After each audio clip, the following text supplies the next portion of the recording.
تیمم کا طریقہ پوچھ رہے ہیں اشفاق احمد صاحب۔ تیمم کا طریقہ آسان ہے، کسی کو ضرورت ہو تو ایسی صورت میں تیمم کا طریقہ یہ ہے کہ پہلے تو نیت کر لے کہ میں تیمم کرتا ہوں پاکی حاصل کرنے کے لیے۔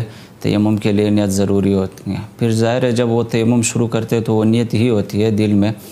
اب مٹی ہے یا مٹی کی طرح جو چیز ہے جو آگ میں نہ جلے، جیسے مثلاً کوئی پتھر وغیرہ ہے تو اس پر ایسے ہاتھ مار دے، اگر مٹی پر مارے تو ظاہر اس پر مٹی لگے تو اس کو جاڑ دے ایسا سے تاکہ وہ چہرے پر مٹی نہ آئے۔ تو ایک دفعہ جو ہے نا وہ چہرے پر پھیر دے اس طرح کہ یہ ہاتھ اس طرح پھیر دے کہ کوئی جگہ رہ نہ جائے ہاتھ اس سے نیچے آنے سے۔ تو ایک دفعہ یہ ہوا، دوسری دفعہ میں جو ہے وہ پھر اس طرح مٹی پر ہاتھ مار کر پھر وہ دونوں ہاتھوں کونیوں سمیت جیسے ہم اس میں دھوتے ہیں وضو میں، اس طرح پھیر دے تو اس سے وہ تیمم ہو جائے گا۔